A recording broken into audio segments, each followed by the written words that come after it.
Olá, seja bem-vindo ao Varela Torres Cast, o seu programa. Hoje temos um tema diferente, mas que você precisa aprender também. Clínica de estética e o mundo jurídico.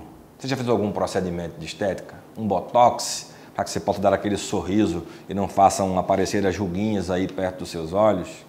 Será que você já teve a curiosidade ou já fez também um outro procedimento estético comum, que é o preenchimento labial?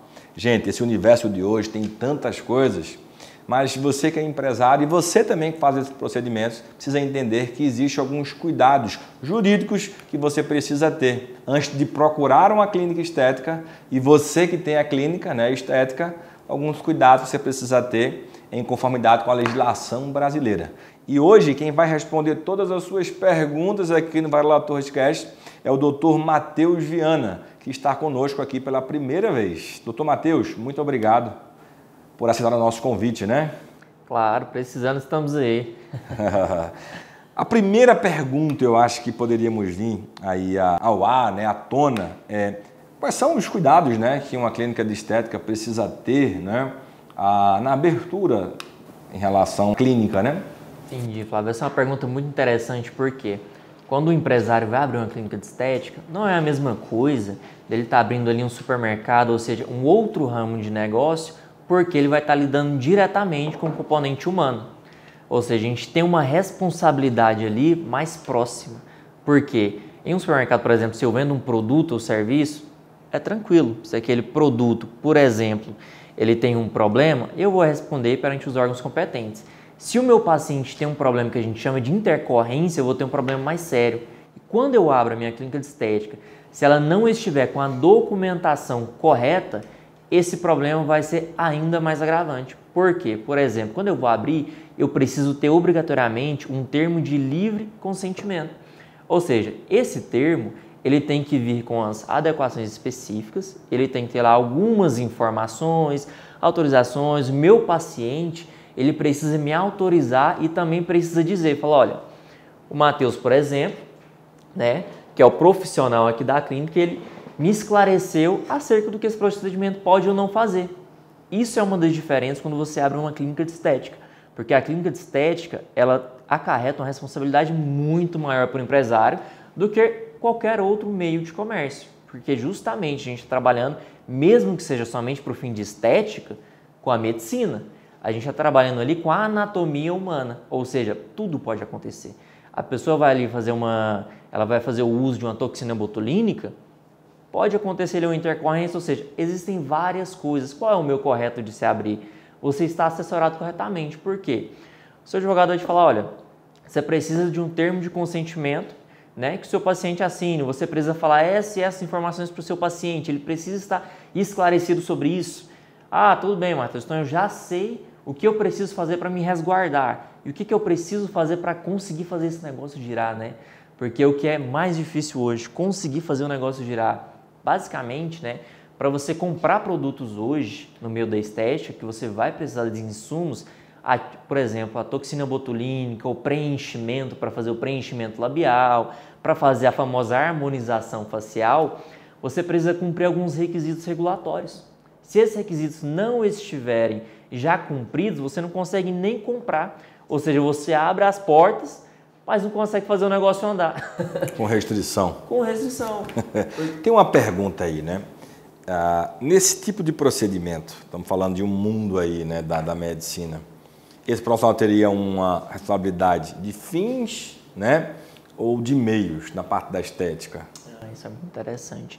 A responsabilidade civil no procedimento da estética, ela vai se equiparar à responsabilidade da medicina, né? A gente vai entender que a responsabilidade da medicina é uma responsabilidade de meio, ou seja, eu tenho que empregar na figura de médico todos os meus conhecimentos para atingir um determinado resultado, só que isso não é um resultado finalista, porque eu não tenho como prever o resultado, ainda que na estética, né?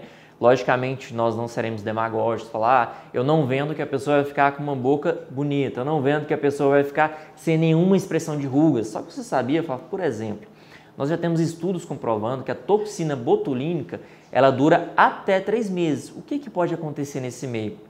A pessoa pode ter treinos excessivos, né, que vão fazer aquilo durar menos, vai fazer aquele efeito durar menos nela. Então, o impacto, né, do treino. Sim, o impacto do treino, se Legal. você faz muita expressão facial. Então, juridicamente, né, a gente não tem como determinar um resultado específico, porque a gente também tem a questão do organismo da pessoa. Então, por isso nós entendemos que, apesar de ser, né, um procedimento meramente estético, ainda assim o profissional ele vai se equiparar a uma atividade de meio. E o que isso implica, por exemplo? Ah, não, Matheus, mas eu exerço isso e sofri aqui um processo e fui condenado no final. Por que você foi condenado? Simples, eu vou te falar, você teve uma assessoria ruim. Na maioria das vezes, não quero queimar os outros colegas, mas assim, a gente tem uma carência muito grande nessa área. Porque aquele termo que eu falei... de advogado. Sim, infelizmente, né? Uma área pouco explorada. Já fica uma dica aí, hein? Procura uma boa assessoria jurídica, tá? Sim. Gente, estamos indo aqui para um breve intervalo, tá? Até já. A Varela Torres Recuperação de Crédito, com sede na capital do estado de Goiás, atua em todo o território nacional e é composta por corpo jurídico especializado que contém advogados, auxiliares jurídicos e recuperadores de crédito. A equipe é apta a realizar negociações de casos de diversos níveis de complexidade, tanto em âmbito judicial quanto extrajudicial. Sua empresa ou condomínio sem inadimplência de recebíveis.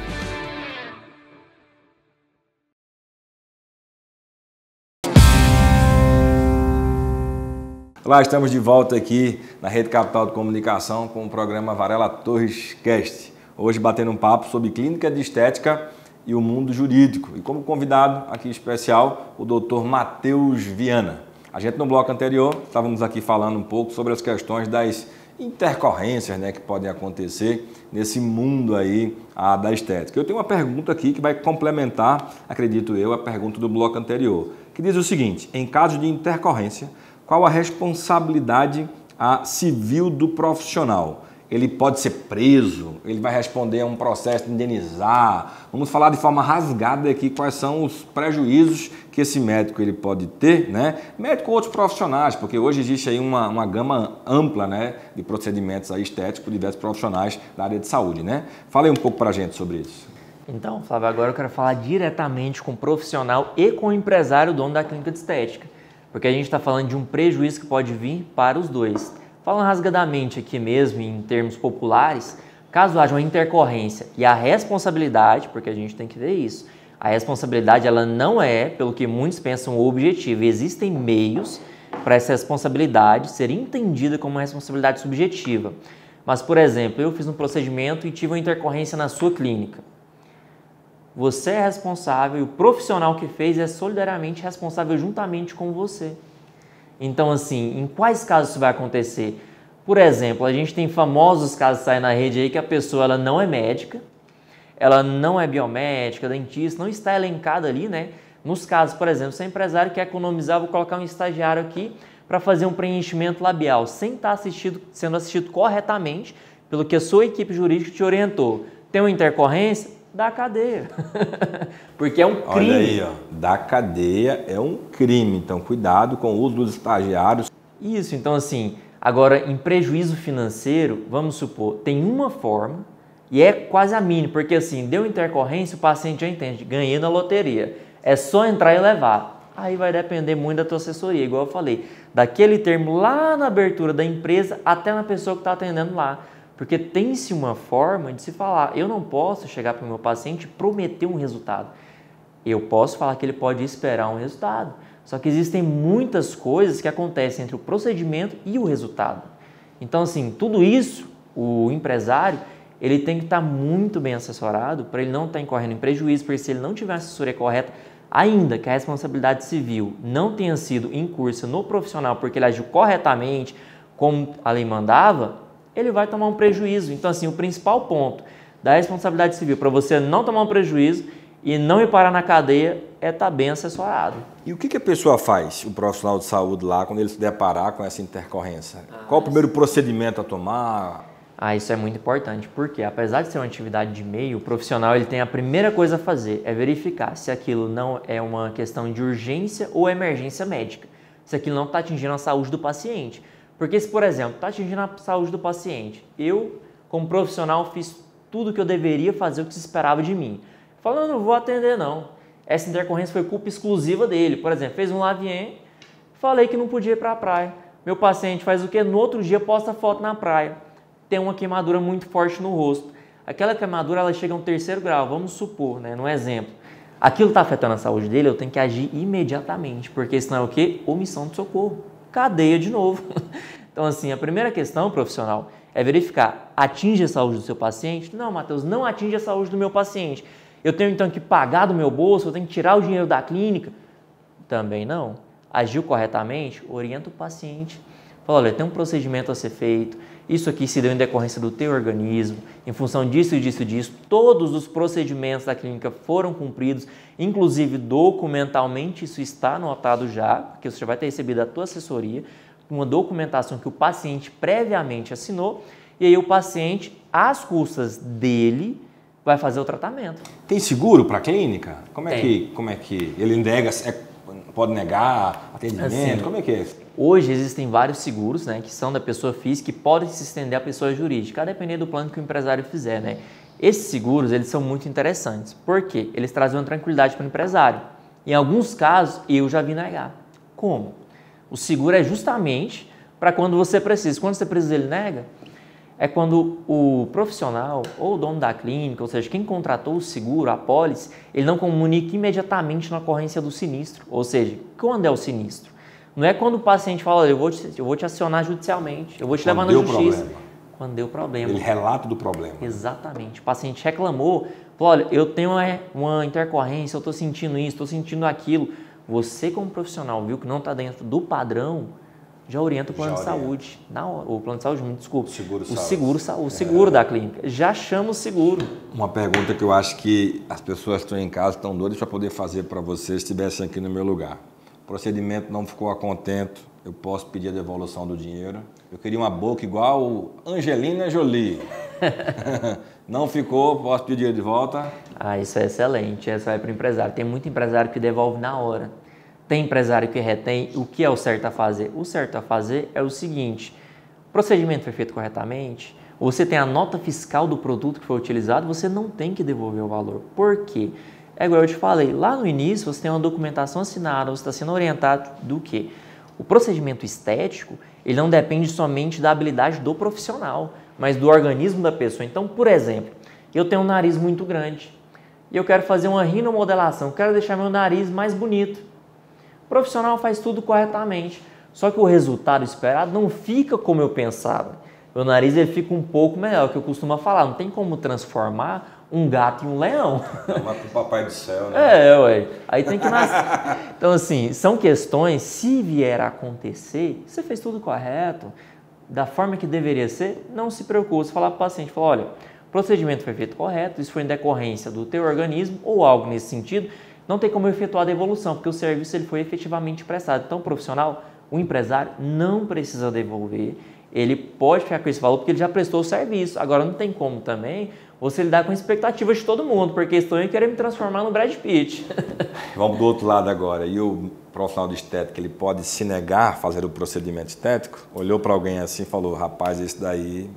Então, hoje nós não temos nenhuma legislação específica que obrigue o profissional a atender, a não ser em 2 casos, urgência e emergência. Na estética, eu vou te falar que 99,9% dos casos não serão urgência e emergência. Não sendo nesses casos, o profissional ele pode sim negar o atendimento. Inclusive, né, o Conselho Federal de Medicina já decidiu em resolução que o médico ele pode negar o atendimento desde que não seja urgência ou emergência. Você só tem que fazer essa negativa orientado por um advogado. Por quê? Para não incorrer em nenhum caso de discriminação. Não vou te atender, Flávio, porque eu não gosto do partido político que você apoia, da crença que você profere. Então, assim, essas questões você não pode fazer porque senão é discriminação. Então, é sempre importante, olha, eu não quero atender esse paciente. Procure teu advogado, a sua assessoria, que ele vai te orientar da melhor forma, mas você não é obrigado a atender o paciente. Bom demais. Doutor, nosso programa está chegando ao final. Deixa um e-mail aí de contato, onde as pessoas possam querer tirar mais dúvidas aí. Claro. Se você tiver qualquer dúvida relativo, né, à estética, seja o dono da clínica, a gente falou mais dele aqui, né, porque é a pessoa que está mais sofrendo atualmente essas dores, ou seja, você é o paciente, você pode mandar no Mateus, com TH, viana.adv0@gmail.com. Pode me enviar no máximo em um dia ou dois, eu já te respondo. Nosso programa está chegando ao final. Que Deus te abençoe e até a próxima.